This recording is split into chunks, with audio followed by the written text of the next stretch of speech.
तो फ्रेंड्स, पहला क्वेश्चन देखते हैं। पहला क्वेश्चन देखो क्या दिया हुआ है कि विच of the following statement is incorrect for state of matter. तो स्टेट ऑफ मैटर के लिए कौन सा स्टेटमेंट जो है इनकरेक्ट है, तो हमें कौन सा चुनना है जो इनकरेक्ट है। तो यहाँ पर देखो पहला statement, the force of attraction between gas particle is very less.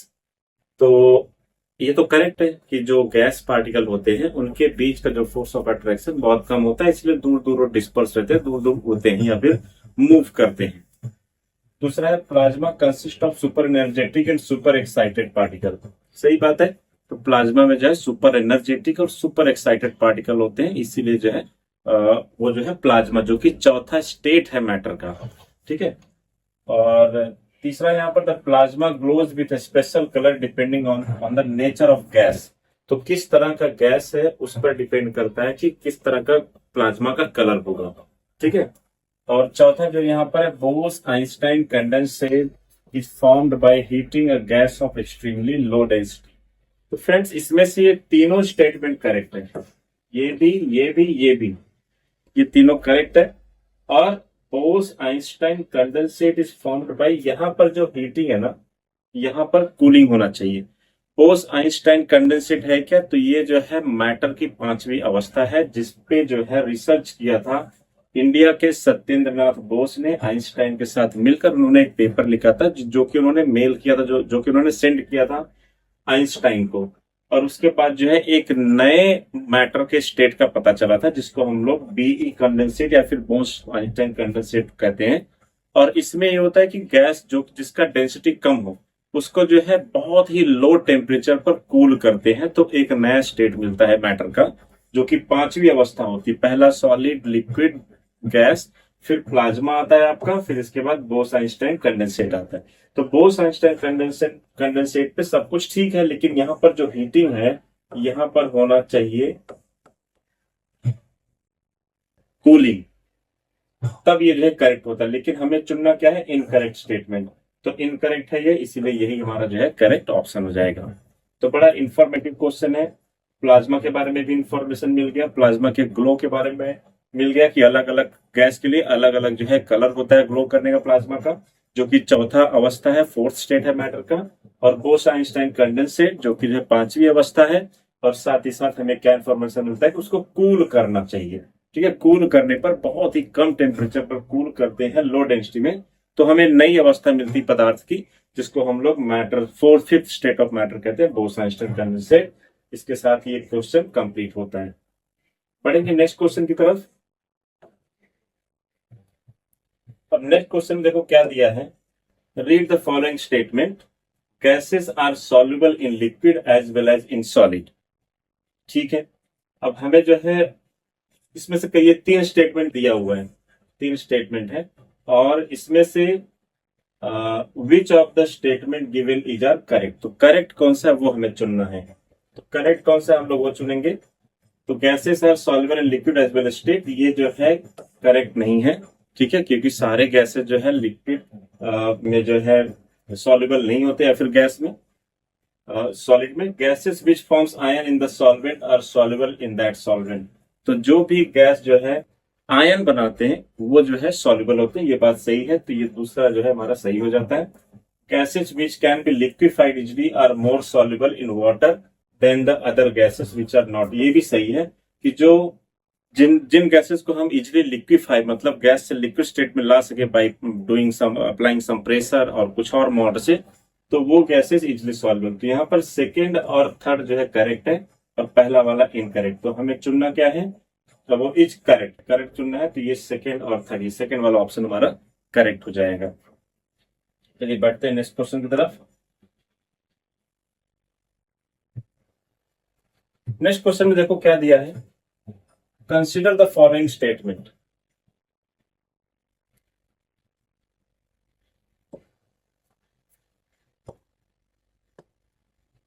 Consider the following statement.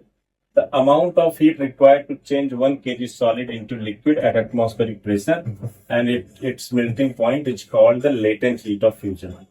अब देखो यहाँ पर 1, 2, 3, 4 स्टेटमेंट दिए हुए हैं, और चारों में से हमें क्या चुनना है, करेक्ट कौन सा है। तो ये जो स्टेटमेंट है ये करेक्ट है। लेटेंट हीट ऑफ फ्यूजन को हमें समझना पड़ेगा। जैसे मान लो मेरे पास 1 किलो जो है आइस है। अब 1 किलो आइस को किसी बर्तन में रखो और उस पूरे आइस को तब तक हीट देना है जब तक कि वो पूरा जो है पानी ना बन जाए। तो जब पूरा पानी बनने के लिए 1 किलो आइस को पूरा पानी बनने के लिए जितना हीट दोगे उसी को हम कहेंगे latent heat of fusion. Latent का मतलब होता है छुपा हुआ हीट, मतलब उसके अंदर उतना हीट जो है आपको देना पड़ेगा। दूसरा है, तो ये तो करेक्ट है। दूसरा है the phenomena of change of liquid into vapour at any temperature below it's boiling is called sublimation. तो देखो सब्लिमेशन क्या होता है कि जब कोई सॉलिड डायरेक्टली बन जाता है गैस में तो उसको हम लोग सब्लिमेट कहते हैं। इसका बेस्ट एग्जांपल है आयोडीन, या फिर जो हमारे घरों में जो आरती वगैरह में यूज होता है कपूर, कैम्फर जिसको हम लोग कहते हैं। तो वो चीज जो है सब्लाइम सब्सटेंस कहलाते हैं, क्योंकि वो डायरेक्ट जैसे कपूर को आप जलाओगे तुरंत वो सॉलिड स्टेट में होता है, लेकिन वो जलने के बाद वो गैस बन जाता है। तो यहाँ पर लेकिन लिक्विड दिया है तो ये जो है इनकरेक्ट हो जाएगा। तीसरा है the process of conversion of liquid into vapour is called boiling. ये सही है। लिक्विड से वेपर में हम लोग क्या कहते हैं, जब मान लो पानी को गर्म कर रहे हो तो क्या है, बॉइलिंग है, वो वेपर में बनता है, बॉइलिंग होता है। The process of converting into gaseous state is called evaporation. Converting solid into gases. तो अभी हमने देखा सॉलिड से गैस को हम लोग सब्लिमेशन कहते हैं। तो ये वाला जो है क्या हो जाएगा, इनकरेक्ट हो जाएगा, और ये वाला करेक्ट है, और ये वाला भी करेक्ट है।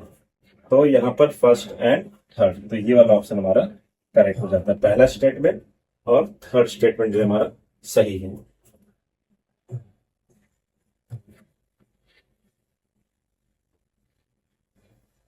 नेक्स्ट क्वेश्चन की तरफ बढ़ते हैं।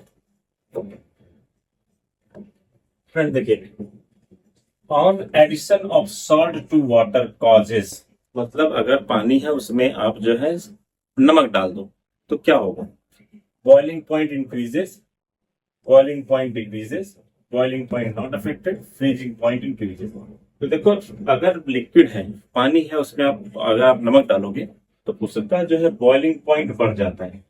आपने देखा होगा छोटे मोटे जो दुकानदार होते हैं जो अंडा बॉईल करते हैं, अंडे बॉईल करने के लिए जो है वो ऑमलेट वगैरह बनाते हैं, तो जब भी वो अंडे को बॉईल करते हैं, ठीक है, तो क्या होता है कि पानी में थोड़ा सा नमक डाल देते हैं। नमक इसलिए डाला जाता है ताकि जो है पानी पूरा इवेपोरेट ना हो जाए, क्योंकि अंडा पूरी तरह से बॉईल होने के लिए टाइम लेता है।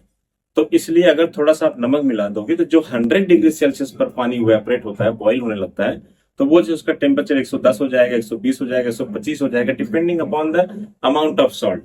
तो इसलिए जो है जब भी आप सॉल्ट डालोगे पानी में तो उसका बॉइलिंग पॉइंट इंक्रीज होगा। बाकी ये तीनों ऑप्शन गलत है, ठीक है। चलिए बढ़ते हैं नेक्स्ट क्वेश्चन की तरफ।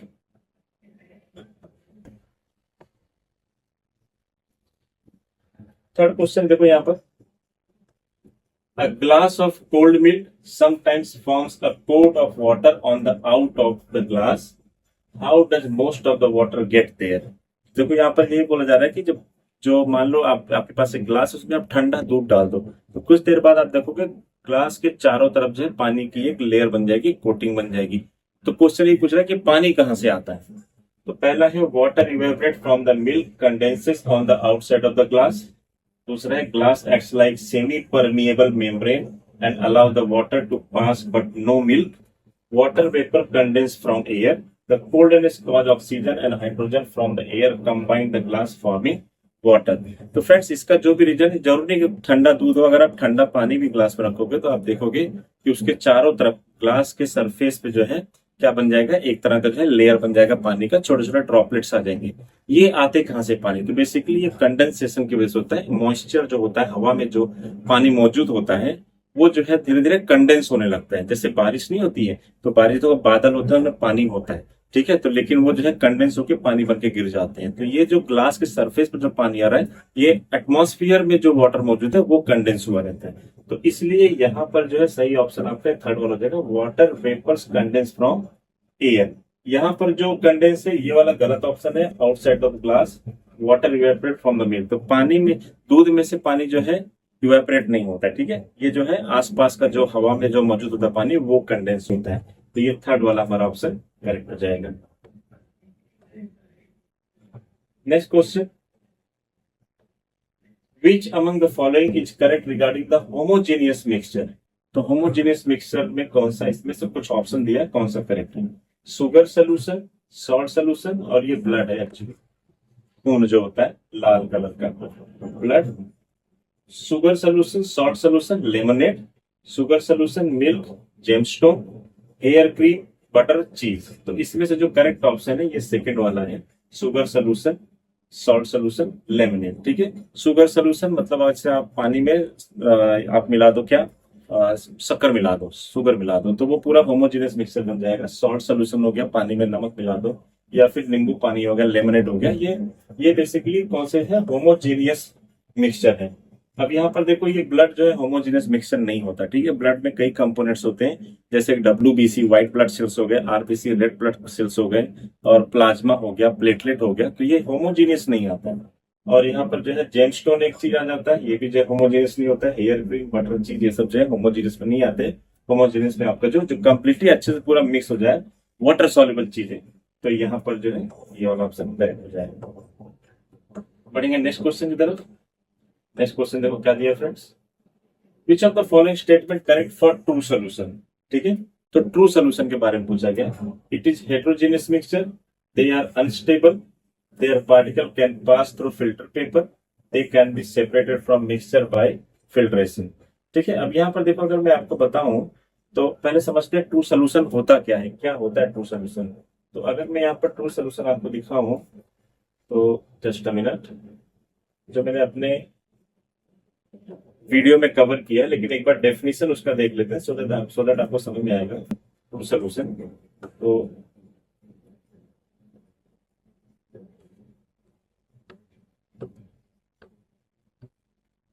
ये पूरा नोट्स फ्रेंड्स अगर आपको चाहिए तो वीडियो के डिस्क्रिप्शन में लिंक है, जिसमें आपको पूरा नोट्स मिल जाएगा व्हाट्सएप चैनल पर।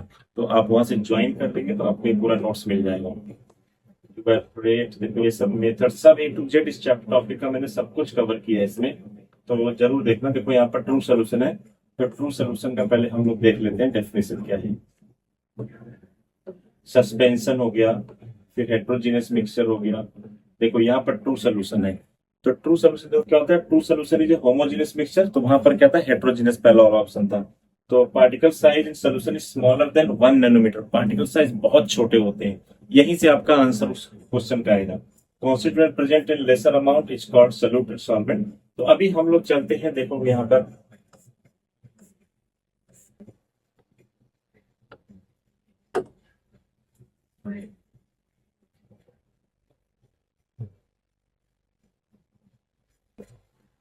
देखो which of the following statement is correct for true solution. तो क्या है ये एक हेट्रोजीनियस सोल्यूशन है। ठीक है, तो ये तो इनकरेक्ट हो गया। दे आर अनस्टेबल, फ्रेंड्स ये जो है स्टेबल होते हैं, अनस्टेबल नहीं होते हैं। तो ये हमारा जो है ये स्टेबल होना चाहिए, लेकिन ये यहाँ पर अनस्टेबल लिखा है। और क्वेश्चन में क्या बोला है, करेक्ट क्या है, तो ये जो है इनकरेक्ट हो गया। ये भी ये होमोजेनियस मिक्सचर होता है। Their particle can pass through filter paper. अब देखो वहां पे मैंने आपको बताया कि ट्रू सोल्यूशन के जो पार्टिकल होते हैं ना बड़े छोटे होते हैं, मतलब नैनोमीटर में, मतलब ये 10⁻⁻⁹ मीटर, बहुत छोटे पार्टिकल होते हैं ये। तो their particle can pass through, तो अब बहुत छोटे हैं तो फिल्टर पेपर से पास हो जाते हैं। ठीक है, तो यही हमारा करेक्ट ऑप्शन होगा। दे can be separated from mixture by filtration process. जब वो फिल्टर पेपर से पास हो जा रहे हैं तो आप उनको सेपरेट नहीं कर सकते। ठीक है, फिल्ट्रेशन मान लो ट्रू सोल्यूशन है मेरे पास, और इसको आप एक बर्तन में कलेक्ट कर रहे हो ऐसे, ठीक है, और इसमें आपने फिल्टर पेपर लगाया ऐसे, तो ये जब आप डालोगे ट्रू सोल्यूशन तो फिल्टर पेपर से भी ये पास हो जाते हैं, तो आप इनको सेपरेट फिल्ट्रेशन से नहीं कर सकते हो। ठीक है, तो इसलिए हमारा जो करेक्ट स्टेटमेंट है ये यही वाला है। लेकिन बाकी जो रॉन्ग स्टेटमेंट है उसे भी हमें ध्यान में पढ़ना पड़ेगा, ध्यान से हमें दिमाग में रखना पड़ेगा कि ये जो है होमोजीनियस होते हैं। कौन से मिक्सचर होते हैं, ये होमोजीनियस मिक्सचर होते हैं।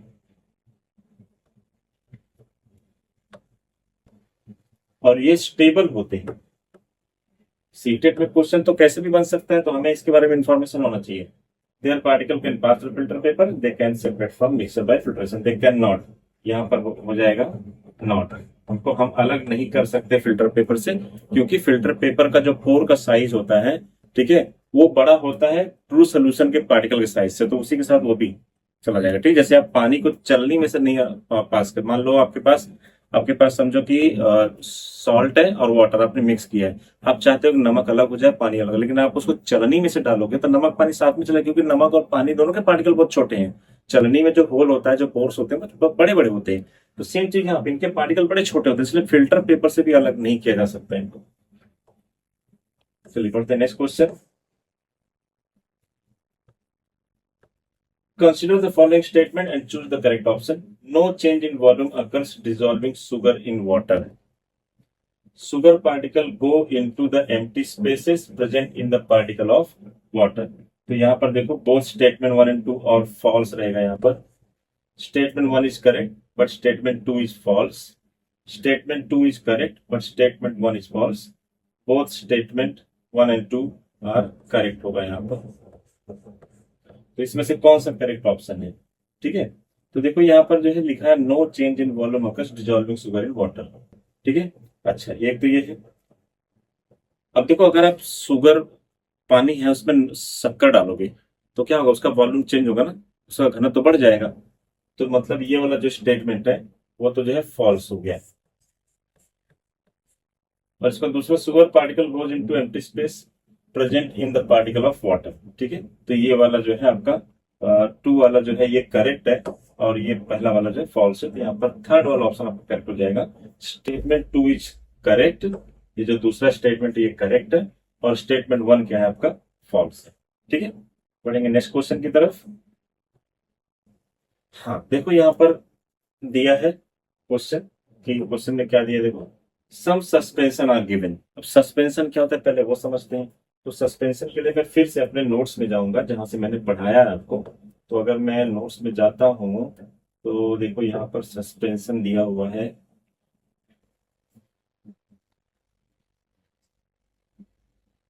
देखो ये सस्पेंशन है, पहले समझते हैं सस्पेंशन क्या होता है। Suspension is a heterogeneous mixture in which the solute particle do not dissolve. ठीक है, सस्पेंशन क्या है कि जो है कि हेट्रोजीनियस मिक्सचर है। पहली बात तो आपको ध्यान देना कौन से वर्ड पर, कि ये जो है हेट्रोजीनियस मिक्सचर है। और दूसरा, to not dissolve but remain suspended throughout the bulk of the medium particle. जैसे हवा है, तो हवा में बहुत सारे छोटे छोटे कण होते हैं, छोटे छोटे धूल मिट्टी कण होते हैं, वो हवा में लटके, लेकिन वो मिक्स नहीं होते। तो ये अब ये कितने कण हैं हमें नहीं पता। ठीक है, मतलब ये प्रोपोर्शनेट नहीं होता, ये जो है खास अनुपात में नहीं होता है, तो इसलिए ये जो है हेट्रोजीनियस मिक्सचर हो जाता है। और size of particle is more than 100 nanometre so that they can be seen with naked eye. तो देखो जब झरोखे में से, खिड़की में से जब लाइट आती है तो छोटे छोटे पार्टिकल हमें दिखते हैं। जब रोशनी आती है खिड़की में से, देखो छोटे छोटे पार्टिकल हमें चमकते हुए दिखते हैं। तो बेसिकली इनको हम नेकेड आई से भी देख सकते हैं, यही सस्पेंशन है। अब चलेंगे हम अपने क्वेश्चन की तरफ। अब सस्पेंशन आपको समझ में आ गया। अब ये क्वेश्चन में देखो आंसर आपसे कैसे होता है।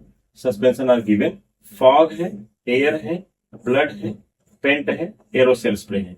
Among the following true suspension are, तो सही में सही वाला सस्पेंशन कौन है। अब सस्पेंशन पहली बात हेट्रोजीनियस मिक्सचर होना चाहिए। ठीक है, तो पेंट जो है वो हेट्रोजीनियस मिक्सचर नहीं होता है। ठीक है, उसमें तरह तरह के केमिकल्स होते हैं और एकदम एकदम जो है वो होमोजीनिटी को फॉलो करता है। ठीक है, और ये एरोसेल स्प्रे ये भी नहीं है। ठीक है, अब इसमें सस्पेंशन में ये भी लिखा था कि पार्टिकल जो पूरा मिक्स नहीं होते। ठीक है, पूरी तरह से मतलब वो सस्पेंडेड रहते हैं। तो ब्लड में भी देखो कभी कभी हॉस्पिटल में डॉक्टर बोलता है पहले व्हाइट ब्लड लेके आओ, तो व्हाइट ब्लड को अलग किया जा सकता है सेंट्रीफ्यूज के थ्रू। तो यहाँ पर जो है ये ब्लड जो हमारा क्या है सस्पेंशन में आ जाता है। एयर जो है, एयर का एग्जांपल अभी मैंने देखा, बहुत सारे पार्टिकल हवा में घुलते मिलते नहीं, कार्बन डाइऑक्साइड से या फिर नाइट्रोजन से रिएक्शन करके एकदम से नहीं मिल जाते, वो यहाँ वहां घूमते रहते हैं, वो मिक्स नहीं लेकिन सस्पेंडेड रहते हैं। और यहाँ पर फॉग भी वही है, फॉग। तो ये तीनों जो है ना सस्पेंशन है। और पेंट और स्प्रे ये जो है होमोजेनियस मिक्सचर होते हैं। दूसरा चीज कैसे है कि इनके पार्टिकल पूरी तरह से मिल जाते हैं। ठीक है, तो इसलिए जो है ये दोनों क्या है सस्पेंशन नहीं है। तो ट्रू सस्पेंशन यहाँ पर आपका फर्स्ट, सेकंड और थर्ड ही है। तो यहाँ पर यह ऑप्शन आपका करेक्ट हो जाता है। ठीक है, बढ़ेंगे नेक्स्ट क्वेश्चन की तरफ। Which of the following is are true when milk changes into curd? तो जब मिल्क दूध जो है दही बन जाता है, इसमें से कौन सा करेक्ट है। It changes colour, the change can not be reverse, it changes taste, it state is change from liquid to semi solid. आपको क्या लगता है, इट चेंजेस कलर, तो क्या जो है दूध से जब दही बनता है कलर चेंज हो जाता है, ये बात सही है, ठीक है। मैं ये शहर वाले दही की बात नहीं कर रहा हूँ, लेकिन जो प्योर दूध होता है वो व्हाइट कलर का होता है, लेकिन जो दही जो बन जाता है थोड़ा सा कलर चेंज हो जाता है, ठीक है। Change can not be reverse, सही बात है। दही से क्या दूध आप फिर से बना सकते हो? नहीं बना सकते हो। इट चेंजेस टेस्ट, ये भी सही है। दूध का टेस्ट अलग होता है और दही का अलग होता है। It state it change from liquid to semi solid, तो जो दही होता है वो ना ही सॉलिड में आता है ना ही पूरी तरह से लिक्विड में, बेसिकली सोल्यूशन, कोलाइडल सोल्यूशन की तरह हो जाता है, तो ये जो है सेमी सॉलिड हो जाता है। तो correct option from the given, तो ये जो है पहला भी करेक्ट है, दूसरा भी करेक्ट है, तीसरा भी करेक्ट है और चौथा भी, तो all of these are correct, ठीक है। और ये बेसिकली केमिकल चेंज है, ठीक है। दूध से दही बनना क्या है? केमिकल चेंज है। केमिकल चेंज क्या होता है कि जब कोई नया चीज बने, ठीक है, और जिसको रिवर्स ना किया जा सके, जैसे दूध से दही बनना केमिकल प्रोसेस है, उसमें जो है नया चीज दही बन रहा है और फिर से दही से आप दूध बना भी नहीं सकते हो, तो इसलिए जो है इसको केमिकल चेंज में आ जाएगा। Next question, identify the correct statement. The freezing of water into ice is a chemical change. The change occurs inside the molecular composition is a chemical change. A new substance is obtained in chemical change. The change in shape, size and state of is a chemical change. तो इसमें से पूछा है कि which statement is correct. तो कौन सा statement correct है? तो ये वन बाय वन एक एक स्टेप डिस्कस करते हैं। तो देखो पहला स्टेप अगर आप देखो तो the freezing of water into ice is a chemical change. नहीं, फ्रीजिंग ऑफ वाटर, अगर पानी को आप ठंडा करके जो है बर्फ बना रहे हो तो वो जो है केमिकल चेंज नहीं, क्योंकि फिर से उसको आप बना सकते हो पानी, ठीक है। नया कुछ नहीं बन रहा है, पानी है, बर्फ बन गया, अभी भी H2O ही है, बस उसकी स्टेट चेंज हुई है, वो जो है लिक्विड से सॉलिड में आ गया, लेकिन है तो वही, कुछ नया नहीं बना। तो ये वाला जो है करेक्ट नहीं है। The change occur inside the molecular composition is a chemical change, ये सही है कि मॉलिक्यूलर कंपोजिशन अगर चेंज होता है तो वो हो जाता है हमारा क्या? Chemical change. A new substance is obtained in chemical change, ये भी सही है कि जब केमिकल चेंज होता है तो एक नया चीज बनता है, तो ये क्या है हमारा बेसिकली केमिकल चेंज, ठीक है। The change in shape, size and state is a chemical change, ये गलत है। जब शेप चेंज हो, साइज चेंज हो, वो बेसिकली आता है फिजिकल चेंज में। तो यहाँ पर जो है सेकेंड और थर्ड जो है करेक्ट है, बाकी दोनों इनकरेक्ट है, तो ये सेकेंड और थर्ड ये हमारा क्या हो जाएगा? सही ऑप्शन हो जाएगा, ठीक है। चलिए बढ़ते हैं नेक्स्ट क्वेश्चन की तरफ। नेक्स्ट क्वेश्चन देखते हैं।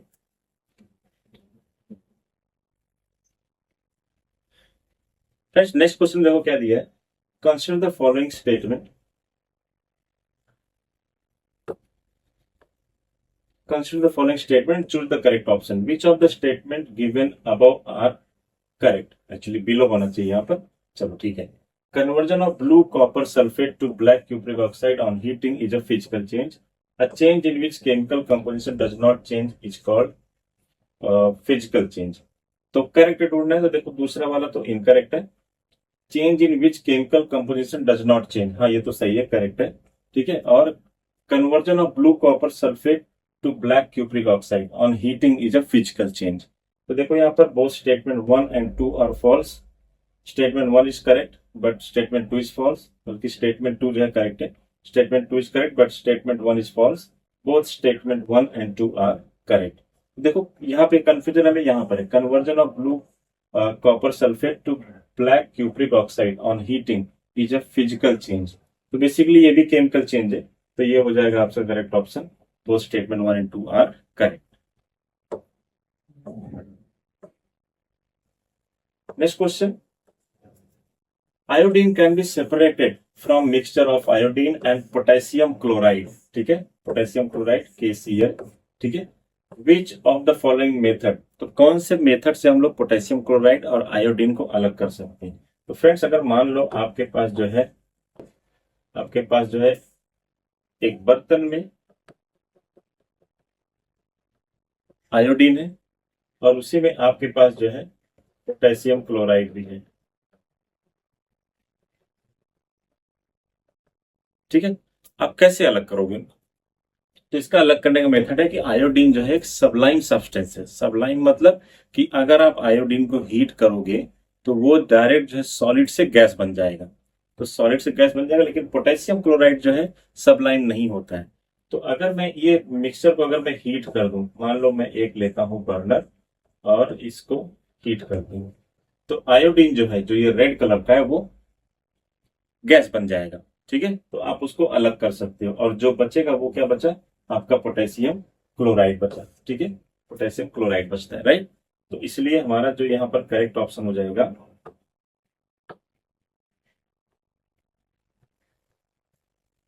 सब्लिमेशन हो जाएगा। ठीक है, सब्लिमेशन के मेथड से हम लोग अलग कर सकते हैं। चलिए बढ़ते हैं नेक्स्ट क्वेश्चन।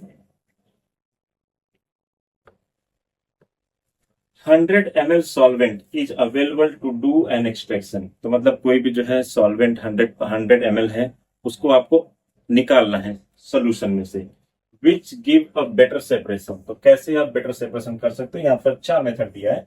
तो सिंगल एक्सट्रैक्शन विथ 100 ml, मतलब पूरा 100 ml जो है सिंगल एक्सट्रैक्शन कर लो, या फिर 2 एक्सट्रैक्शन विथ 50 ml, या फिर 5 extraction with 20 ml, 1 extraction with 40 ml and 2 with 30 ml। तो इसका करेक्ट ऑप्शन है 5 एक्सट्रैक्शन। मतलब 100 ml है आपके पास, तो पहले 20 ml को अलग करो, फिर 20 ml को, फिर 20 से 5 बार करोगे, तो आपका जो है सॉल्वेंट क्या हो जाएगा, ज्यादा अच्छे से available to which give better separation. तो ज्यादा सेपरेशन आप जो है इस मेथड से कर सकते हो, क्योंकि ज्यादा बार आप यूज कर रहे हो। ठीक है, जितना ज्यादा बार आप यूज करोगे, जितना मतलब छोटा छोटा अमाउंट लेके करोगे, उतना ही क्या होगा, सेपरेशन अच्छा होगा।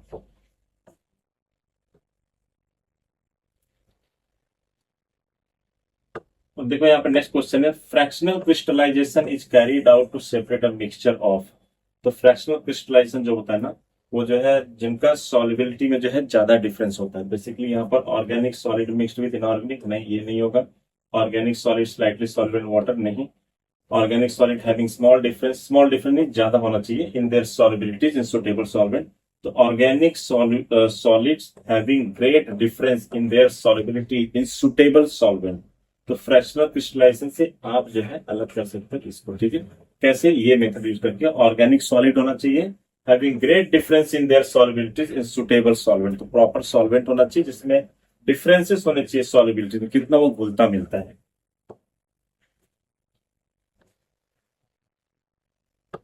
देखो उसी पे दूसरा क्वेश्चन है, Neha by chance mixed acetone with alcohol, the mixture of acetone and alcohol can be separated by which of the method. तो जो है अगर यहाँ पर एसीटोन दिया है और अल्कोहल दिया है, दोनों को आपको जो है अलग करना है, तो इसमें एक ही मेथड काम आ सकता है, वो है फ्रैक्शनल डिस्टिलेशन। जो ये पेट्रोल होता है, डीजल होता है, जो आपका केरोसिन होता है, नेफ्था होता है, ये बेसिकली फ्रैक्शनल डिस्टिलेशन से ही अलग किए जाते हैं। इसमें क्या होता है कि एक मशीन होती है, एक जो है फर्नेस आप बोल सकते हो, इसमें जो है क्रूड ऑयल को डाला जाता है। क्रूड ऑयल से फ्रैक्शनल डिस्टिलेशन के मेथड से अलग अलग तरह के, जैसे केरोसिन, पेट्रोल, डीजल, ये सब जो है सब क्रूड ऑयल में ही होते हैं, लेकिन फ्रैक्शनल डिस्टिलेशन से हर किसी का अलग अलग जो है सॉलिबिलिटी होती है, इसलिए हम लोग उसको फ्रैक्शनल डिस्टिलेशन से पेट्रोल को अलग कर लेते हैं, कोल तार को अलग कर लेते हैं, केरोसिन को अलग कर लेते हैं। तो यहाँ पर ये हमारा फ्रैक्शनल डिस्टिलेशन है। इसको पूरा डिटेल में मैंने अपने वीडियो में समझाया हुआ है, तो आप जो 5 वीडियो है इस टॉपिक पर, उसको जाके जरूर देखना। 3 या 4 क्वेश्चन कंफर्म हो जाते हैं आपके सीटेट के साइंस के।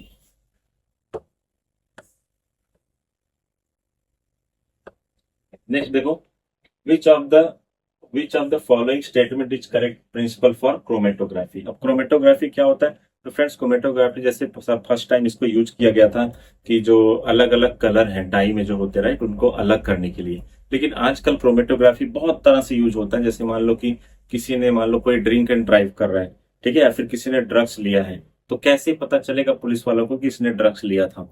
तो ऐसे में जो थोड़ा सा ब्लड का सैंपल लेते हैं, ब्लड के सैंपल में ड्रग्स के जो पार्टिकल है वो मिक्स्ड होते हैं, तो उनको पता करने के लिए क्रोमेटोग्राफी यूज किया जाता है। किसी ने ड्रग्स लिया है कि नहीं लिया है, उसके ब्लड में पूरा इंफॉर्मेशन होता है। तो वही मेथड यहाँ पर क्रोमेटोग्राफी के बारे में पूछा गया है। तो इसमें देखो, different solubility of different substance in different medium, same solubility of different substance in same medium, फिर different solubility of different substance in same medium. तो यहाँ पर जो करेक्ट ऑप्शन है, different solubility of different substance in same medium. तो जैसे मान लो खून है, खून एक तरह का मीडियम हो गया। अब किसी ने ड्रग्स लिया है, तो उसके खून में जो है डिफरेंट सॉलिबिलिटी की वजह से ही पता लगा पाते हैं कि ड्रग्स के पार्टिकल खून में जाके अलग तरह से घुलते मिलते हैं। तो उसकी वजह से वो टेक्नोलॉजी होती है, वो चीजें अलग कर लेते हैं। तो बेसिकली यहाँ पर हमारा ये प्रिंसिपल याद रखना, different solubilities of different substance in same medium.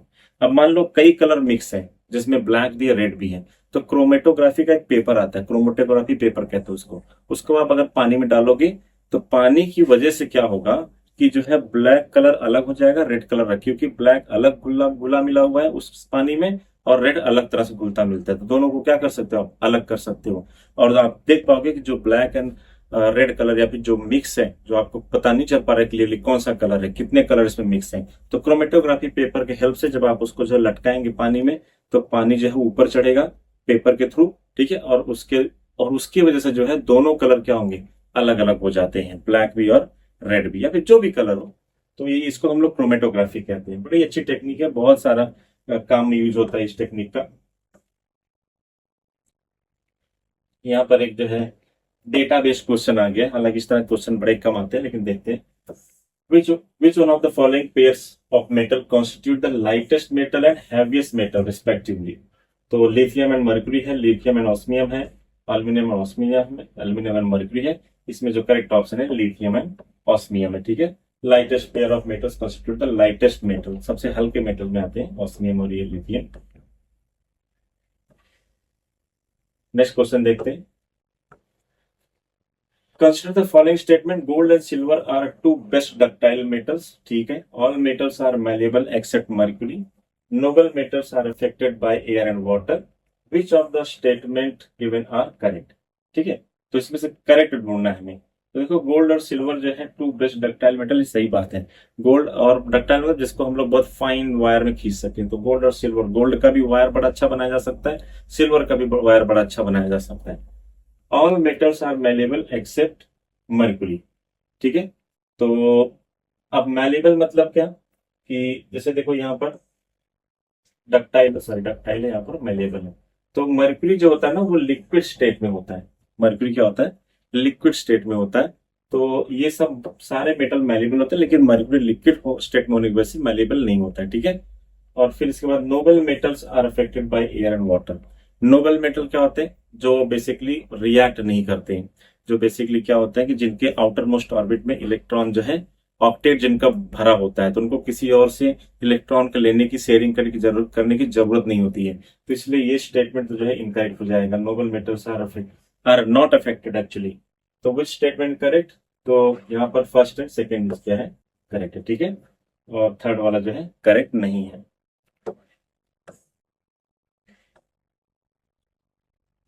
Next question है why copper is used to make hot water tank and not steel.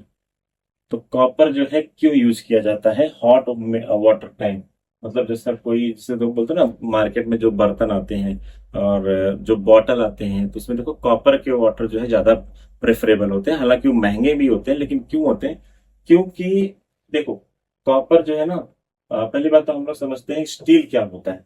तो स्टील में जो है कार्बन होता है, कार्बन और आयरन, ये दोनों चीज मिलाई जाती है, तब क्या बनता है हमारा स्टील। हालांकि ये बहुत मजबूत होता है, बहुत स्ट्रांग होता है, लेकिन फिर भी हम इसको हॉट वाटर टैंक की तरह नहीं यूज करते। क्यों नहीं यूज करते, पहले ऑप्शन पढ़ते हैं। कॉपर इज चीप रिसोर्स, नहीं, ठीक है, कॉपर चीप नहीं, कॉपर थोड़ा महंगा आता है।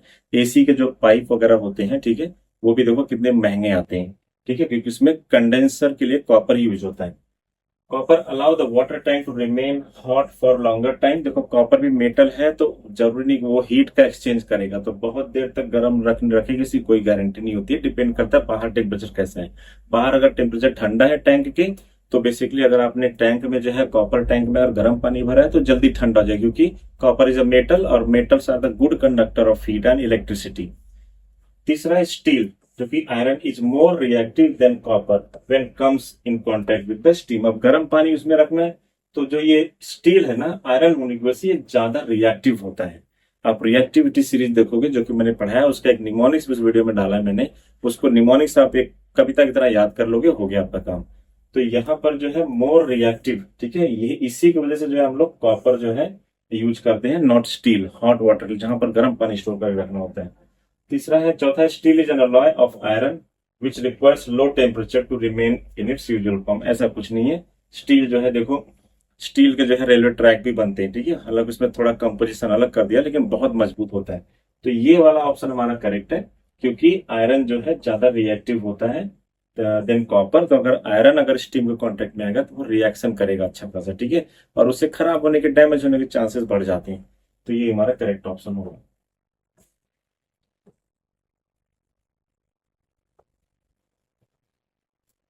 Rekha's mother had cherished copper vessel. Her neighbor advised her to use lemon and tamarind juice for cleaning. Which of the following property of source substance is effective in cleaning the vessels? तो copper का vessel को साफ करने के लिए कौन सा ज्यादा अच्छा मेथड है? तो lemon acts as a cleaning brush, sour substance are acid, layer of copper carbonate is soluble in acid, lemon dissolve tarnish copper. मतलब यहाँ पर रेखा की मम्मी को जो है कॉपर वेसल जो है साफ करना है, तो उसके नेबर ने एडवाइस किया कि लेमन यूज करो और टमरिन यूज करो, टमरिन जूस यूज करो। तो ऐसा क्यों कहा गया है? क्या प्रॉपर्टी है, ऐसी खास प्रॉपर्टी है कि कॉपर जो है इसको साफ करने के लिए हम लोग ये यूज कर रहे हैं? तो देखो यहाँ पर है ना, जो जो कॉपर का लेयर, जो कॉपर रिएक्ट करता है, जो कॉपर कार्बोनेट बनाता है रिएक्ट करके, उसको एक्चुअल में साफ जो ब्लैक कलर का हो जाता है या फिर थोड़ा ब्लू कलर का हो जाता है, तो ग्रीन पैच जैसा सा कुछ मिक्स कलर का होता है, उसी को साफ करना होता है। और उसकी खासियत ये होती है कि वो एसिड में सॉल्युबल होता है। तो ये जो देखो हमारे पास लेमन है, ठीक है, सिट्रस फ्रूट में आता है, इसमें एसिड होता है। तो अगर उसको हम लोग यूज करेंगे तो ये कॉपर लेयर जो है सॉल्युबल होने की वजह से, एसिड में सॉल्युबल होने की वजह से वो पानी के साथ, लेमिनेट के साथ जो है क्या होगा, निकल जाएगा। तो इसलिए ये करेक्ट ऑप्शन हो जाएगा कि effective in cleaning the vessels. तो कॉपर के बर्तन को साफ करने के लिए तो हम लोग जो है ये यूज कर सकते हैं। इसलिए देखो एडवर्टाइज भी आता है, विम बार हो गया, फिर कोई और जो यूटेंसिल साफ करने वाले जो हमारे जो है साबुन होते हैं, तो वो बेसिकली उसमें बोलते हैं कि कितने नींबुओं की शक्ति है। तो बेसिकली नींबू की शक्ति मतलब उसमें बेसिकली क्या होता है, नींबू में एसिड होता है, और एसिड जो होता है बेसिकली वो कॉपर कार्बोनेट के साथ सॉल्युबल होता है, मिल जाता है, घुल मिल जाता है। इसलिए ये करेक्ट ऑप्शन हो जाएगा।